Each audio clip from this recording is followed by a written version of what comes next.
یہ بات ہے اس قوم کی جنہوں نے پہاڑوں کا سینہ چیر کر اپنے گھر بنائے۔ صالح کہہ دو اپنے رب سے اگر وہ سچا ہے تو اس ٹھوس چٹان سے ایک حاملہ اونٹنی نکل کر دکھائے۔ یہ بات ہے اس تکبر کی جس نے انسان کو خدا کے مقابلے لا کھڑا کیا۔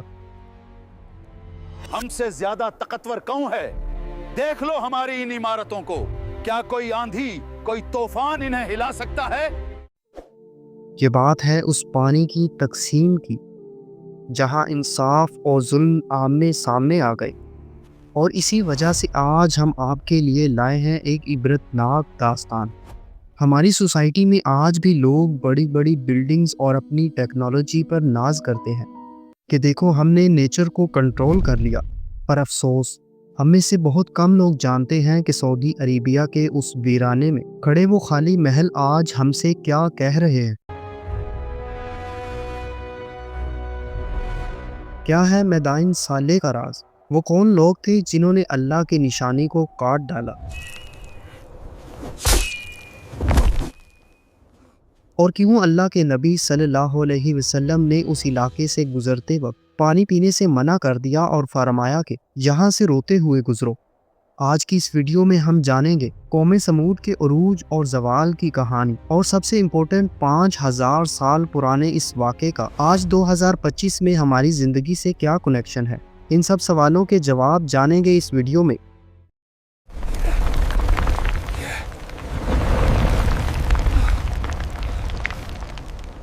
ناممکن ہے۔ اسکالرز کہتے ہیں کہ قوم عاد کی تباہی کے بعد قوم سمود وہ دوسری قوم تھی جو اس زمین پر طاقتور ہوئی۔ یہ لوگ عرب کے علاقے الحجر میں آباد تھے۔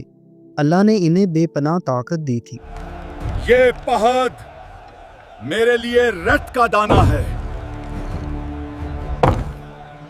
یہ لوگ فن تعمیر میں ماہر تھے، میدانوں میں عالی شان محل بناتے اور پہاڑوں کو تراش کر مضبوط گھر بناتے۔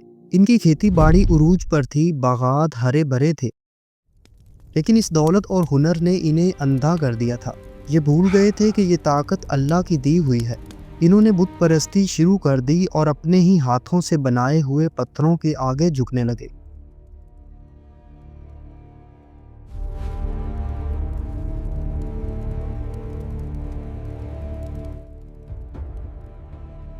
ان حالات میں اللہ نے انہی کے بھائی حضرت صالح علیہ السلام کو نبی بنا کر بھیجا۔ سنو صالح، تم کہتے ہو تمہارا رب ہر چیز پر قادر ہے۔ حضرت صالح علیہ السلام نے انہیں سمجھایا کیوں تم شرک کرتے ہو، کیوں زمین میں فساد پھیلاتے ہو، لیکن قوم کے سرداروں کو یہ بات ہضم نہیں ہوئی۔ انہوں نے سوچا کہ صالح علیہ السلام ان کی پاور چھیننا چاہتے ہیں۔ کیا واقعی تم اس صالح کی باتوں پر یقین رکھتے ہو؟ وہ تو ہم میں سے ایک معمولی آدمی ہے۔ تو انہوں نے صالح علیہ السلام کو گھیر لیا اور ایک ناممکن ڈیمانڈ رکھ دی۔ اے صالح کہہ دو اپنے رب سے اگر وہ سچا ہے تو اس ٹھوس چٹان سے ایک حاملہ اونٹنی نکل کر دکھائے۔ حضرت صالح علیہ السلام نے نماز پڑھی اور اللہ سے دعا کی، اور پھر زمین ہلنے لگی۔ وہ سخت چٹان پھٹی اور اس کے اندر سے ٹھیک ویسی ہی اونٹنی نکلی جیسا انہوں نے مانگا تھا۔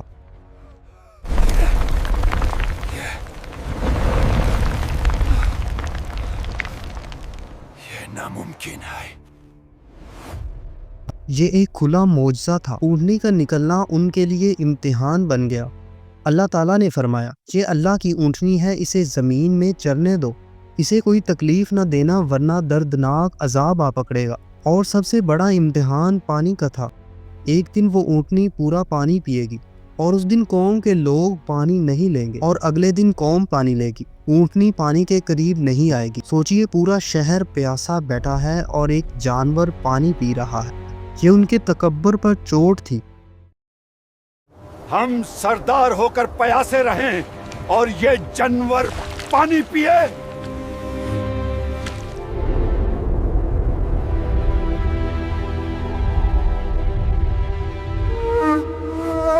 9 آدمی جو شہر کے سب سے بڑے فسادی تھے، وہ اکٹھے ہوئے اور اس اونٹنی کو قتل کرنے کا پلان بنانے لگے۔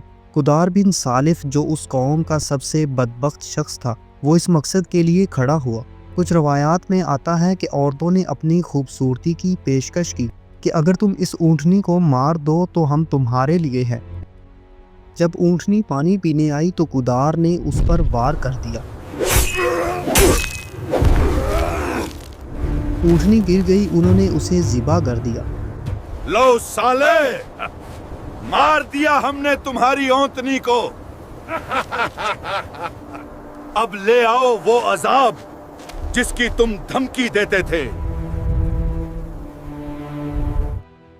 حضرت صالح علیہ السلام کی آنکھوں میں آنسو آ گئے۔ انہوں نے اپنی قوم کو آخری بار دیکھا اور کہا، اپنے گھروں میں 3 دن مزے کر لو، یہ وہ وعدہ ہے جو جھٹلایا نہیں جائے گا۔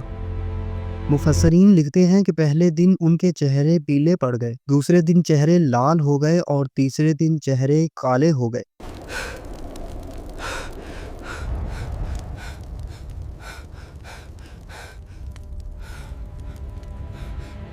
خوف پھیل گیا لیکن توبہ کی توفیق نہیں ہوئی، الٹا وہ صالح علیہ السلام کو قتل کرنے کا پلان بنانے لگے۔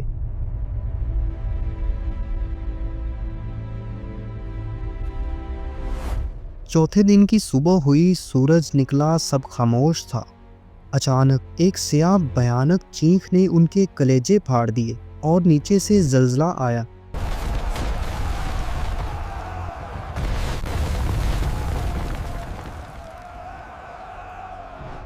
قرآن کہتا ہے وہ اپنے گھروں میں ایسے منہ کے بل گر گئے جیسے وہ وہاں کبھی بسے ہی نہ تھے۔ ان کے تراشے ہوئے محل، ان کے مضبوط قلعے، ان کی دولت، کچھ کام نہ آیا، سب خاموش ہو گیا، صرف ہوا کی سرسراہٹ رہ گئی۔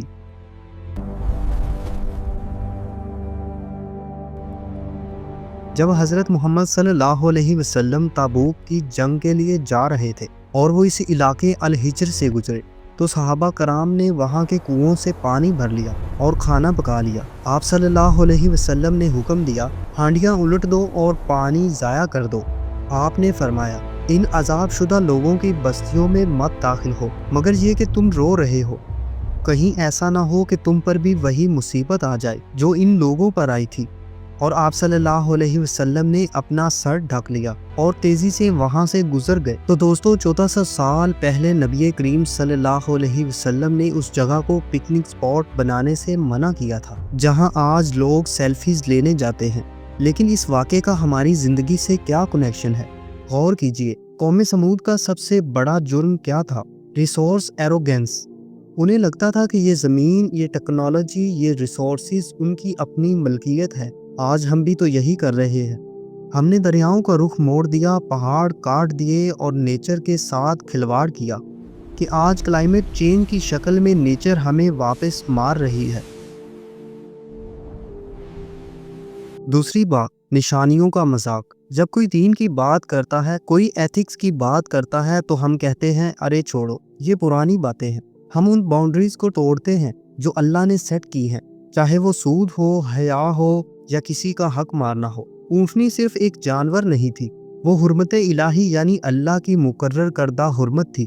جب آپ اللہ کی باؤنڈریز کو کراس کرتے ہیں اور اس پر فخر کرتے ہیں تب تباہی کا کاؤنٹ ڈاؤن شروع ہو جاتا ہے۔ دوستو اس واقعے سے ایک سبق لیجئے، اپنے دل میں چیک کیجئے، کیا کہیں کوئی چھوٹی سمود تو نہیں بس رہی؟ کیا ہمیں بھی اپنی طاقت، اپنے بینک بیلنس یا اپنی پوزیشن پر اتنا گھمنڈ تو نہیں کہ ہم سچ کو جھٹلا رہے ہیں؟ قوم سمود کے محل آج بھی کھڑے ہیں لیکن ان میں یہ خالی بلڈنگ چیخ چیخ کر کہہ رہی ہیں کہ باقی رہنے والی ذات صرف اللہ کی ہے۔ اس ویڈیو کو شیئر کیجئے، شاید کسی سوئے ہوئے دل کو جگانے کے لیے ذریعہ بن جائے۔ جزاک اللہ۔